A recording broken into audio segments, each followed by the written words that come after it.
A kú déédé àsìkò yìí, kókó inú ìwé ìròyìn la mú wá fún yín láti inú àwọn ìwé ìròyìn ilẹ̀ Nàìjíríà. Orúkọ tèmi ni Ọmágbémisọ́lá Ọmọlọ́gọ̀mádẹ àìjẹran ẹdán. Ọ̀jọ̀gbọ́n Wọlé Ṣóyínká ti ṣe àfihàn wípé òun kò ní àǹfààní àti wọ orílẹ̀-èdè United States mọ́, wọ́n ti gbégi dínà ìwé ìgbélùú rẹ̀. Ṣóyínká ṣe àfihàn yìí lánàá níbi ó ti ń bá àwọn akọ̀ròyìn sọ̀rọ̀ ní Kongis Harvest Gallery, Freedom Park, Lagos Island. Ṣóyínká ṣàlàyé wípé ó pọn dandan fún un láti ní ìpàdé yìí kí àwọn ará ilẹ̀ Amẹ́ríkà tí wọ́n ń retí rẹ̀ fún ayẹyẹ kan tàbí òmíràn má bàa fi àkókò ṣòfò. Ṣóyínká ní US Consulate ni ó fi èyí tó létí nínú lẹ́tà tí wọ́n kọ ní ọjọ́ 23 oṣù kẹwàá ọdún 2025 bí ó ti fìdí ẹ̀ múlẹ̀ wípé òun kò mọ ìdí tí wọ́n fi ṣe èyí. Ṣóyínká tẹnumọ́ wípé òun kò fi ìgbà kankan lọ́wọ́ nínú ìwà ọ̀daràn tàbí tàpá sí àṣẹ ilẹ̀ US láti lẹ́tọ̀ọ́ sí irúfẹ́ ìgbésẹ̀ bẹ́ẹ̀. Òun sì ń ṣe àgbéyẹ̀wò ìrírí rẹ̀ àtẹ̀yìnwá tóun ń béèrè lọ́wọ́ ara òun wípé ṣé òun ti ṣìwàwù rí sí ìjọba ilẹ̀ US tàbí ilẹ̀ ibòmíràn rí, ṣùgbọ́n Ṣóyínká kò sọ bóyá òun ti ń béèrè fún ìwé ìgbélùú mìíràn tàbí tako ìgbésẹ̀ yìí. Ẹ̀kúnrẹ́rẹ́ ìròyìn wà nínú ìwé ìròyìn Vanguard tó jáde lónìí. Ààrẹ Bọ́lá Tinubu ti gba àlejò ọlọ́rọ̀ jùlọ ní Denmark àti ọ̀gá iléeṣẹ́ Bestsellers Adamson Paulsen ní ilé agbára ìlú Àbújá. Amúgbálẹ́gbẹ̀ẹ́ ààrẹ lórí ìròyìn àti ọgbọ́n inú Báyọ̀ Ọ̀nànúgà ni ó ṣe àfihàn yìí lórí ẹ̀rọ abánidọ́rẹ̀ẹ́ X. Paulsen tí ó tún jẹ́ alága Bestseller Foundation ni ó kọ́wọ̀ọ́rìn pẹ̀lú aṣojú Danish ní Nàìjíríà Jens Hansen àti àwọn ọ̀gálọ́gàá lẹ́nu iṣẹ́ ìjọba bíi olórí òṣìṣẹ́ fún ààrẹ Fẹ́mi Gbàjàbíàmílà àti mínísítà fún ìròyìn, àtúnṣe àti ìmọ̀ ẹ̀rọ ọrọ̀ ajé Dr. Bọ̀sún Tìjání. Ìpàdé yìí ni wọ́n ní ìgbàgbọ́ wípé ó jẹ́ ara ìgbìyànjú ìṣèjọba ààrẹ Tinubu láti fa ojú àwọn olókoòwò láti ilẹ̀ òkèèrè mọ́ra fún ìbáṣepọ̀ ọrọ̀ ajé láàrin Nàìjíríà àti Denmark. Ìròyìn jábọ̀ wípé gbogbo ìrìnàjò ààrẹ Tinubu lọ ilẹ̀ òkèèrè ti ń so èso rere pẹ̀lú àdéhùn àpapọ̀ okòòwò $50.8 billion tí èyí ti ṣàjọ gẹ́gẹ́ bí Minister of Industry, Trade and Investment Jùmọ̀kẹ́ Odùwọlé ṣe jábọ̀. Bákan náà ni ó ní okòòwò Nàìjíríà ti gbèrò sí i pẹ̀lú ọrọ̀ ajé tó ṣe gbòógì 5 láti orílẹ̀-èdè Brazil, India, France àti United Arab Emirates láti fi mú kí ọrọ̀ ajé gbòòrò sí i kí ó sì pèsè iṣẹ́ fún ọmọ orílẹ̀-èdè. Ẹ̀kúnrẹ́rẹ́ ìròyìn wà nínú ìwé ìròyìn Punch tó jáde lónìí. Àwọn olùṣèwádìí láti iléeṣẹ́ ológun Military Investigators tí wọ́n ń ṣe ìwádìí lórí ẹ̀sùn wípé wọ́n fẹ́ gbàjọba lọ́wọ́ ààrẹ Bọ́lá Tinubu ni a gbọ́ wípé wọ́n ti ń gbé ìdí adarí iléeṣẹ́ àjọ ìjọba ní ẹkùn gúúsù raná.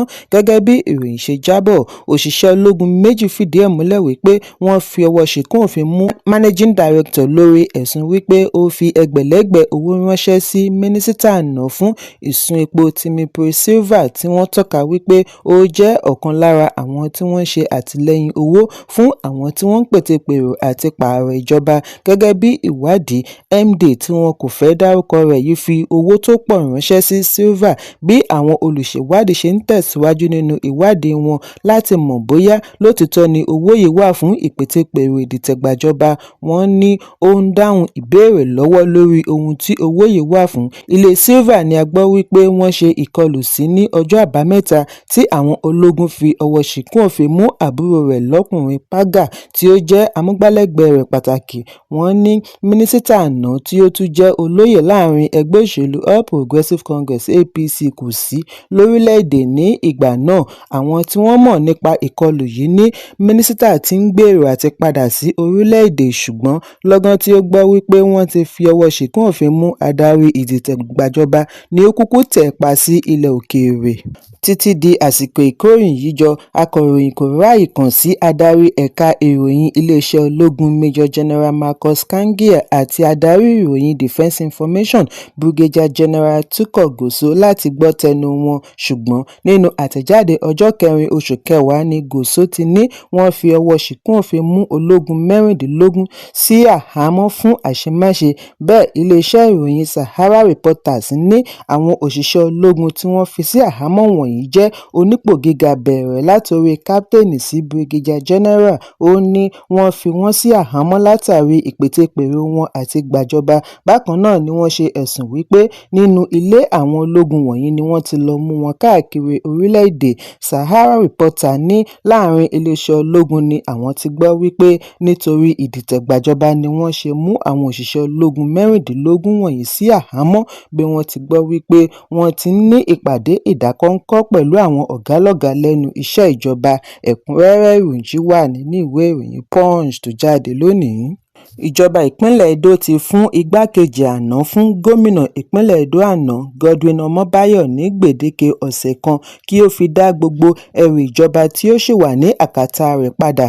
Nínú àtẹ̀jáde àná láti ọwọ́ akọ̀wé àgbà fún gómìnà Monday Ọpẹ́bọlọ̀ Fred Itua ni wọ́n ti ṣàlàyé wípé ọ̀pọ̀lọpọ̀ ohun ìní ìjọba títí kan ọkọ̀, ìwé àkọọ́lẹ̀ documents àti àwọn nǹkan ìpínlẹ̀ mìíràn tí wọ́n yọ̀ǹda fún Ọmọbáyọ̀ nígbà ìṣèjọba rẹ̀ ni ó kọ̀ àti dá padà pẹ̀lú gbogbo ìwé àkíyèsí tí wọ́n fi ránṣẹ́ sí i. Wọ́n tẹnumọ́ wípé gbogbo ẹrù ìjọba tí wọ́n bá fún òṣìṣẹ́ ni ó gbọ́dọ̀ jọ̀wọ́ lẹ́yìn tí iṣẹ́ rẹ̀ bá parí, ṣùgbọ́n kíkọ̀ láti ṣe èyí túmọ̀ sí ìtàpá sí òfin àti ìgbẹ́kẹ̀lé ará ìlú. Fún ìdí èyí ni wọ́n fi fún Ọmọbáyọ̀ ní ọjọ́ 7 kí ó fi dá gbogbo nǹkan wọ̀nyí padà sí ọ̀dọ̀ akọ̀wé ìjọba ìpínlẹ̀.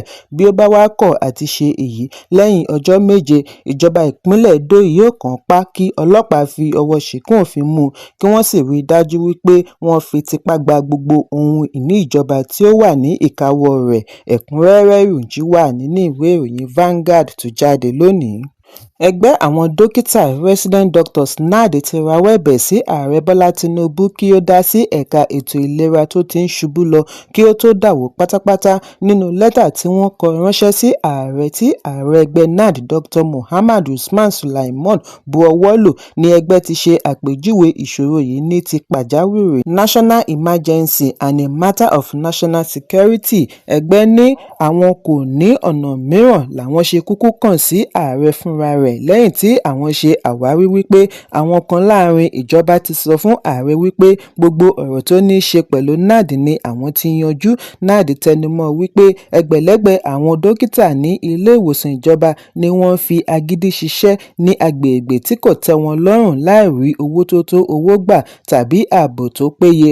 Wọ́n ní àwọn kì í ṣe olóṣèlú, dókítà ni àwọn jẹ́, tọkùnrin tóbìnrin tí ó farajì fún ìdóòlà ẹ̀mí tí wọ́n fi gbogbo wákàtí ṣiṣẹ́ bíi aago lábẹ́ agbègbè tó nira, harsh and under-resourced conditions. Àwọn kò béèrè fún ìgbé ayé fàǹlétè ṣùgbọ́n kí wọ́n san èyí tí ó jẹ́ ojúlówó owó oṣù àti àjẹmọ́nú pẹ̀lú ètò ìgbáyégbádùn tí ìjọba fi ọwọ́ sí tí wọ́n tún bu ọwọ́ lù. Wọ́n ní gbogbo ènìyàn ni ó mọ ààrẹ sí ẹlẹ́yinjú àánú, akíkanjú ènìyàn tí kì í fẹ́ rólé apá kan dápá kan sí gẹ́gẹ́ bí ipò bàbá tí ààrẹ wà, kí ó dákun tìkálára rẹ̀ dá sí ọ̀rọ̀ wọn kí ó sì yanjú kókó 19 tí ó ti wà nílẹ̀ tipẹ́ long-standing 19-point demands láti ẹgbẹ́ NARD. Ẹ̀kúnrẹ́rẹ́ ìròyìn wà nínú ìwé ìròyìn Vanguard tó jáde lónìí. Awakọ̀ kẹ̀kẹ́ kan cyclist Wisdom Chisom tí ó gbéra láti Èkó pẹ̀lú kẹ̀kẹ́ báísíkù ti gúnlẹ̀ sí Mvosi, ìlú abínibí gómìnà ìpínlẹ̀ Abia Alex Otti lẹ́yìn ọjọ́ 6 tí ó ti wà lẹ́nu ìrìnàjò láti Èkó. Chisom tí ó gbéra kúrò l'Ékòó ní ọjọ́ Ajé ọ̀sẹ̀ tí ó kọjá dé sí Abia ní ọjọ́ Àbámẹ́ta bí ó ti mórílé ilé ìjọba ní Mvosi, ìjọba ìbílẹ̀ Gúúsù Isiala Ngwa.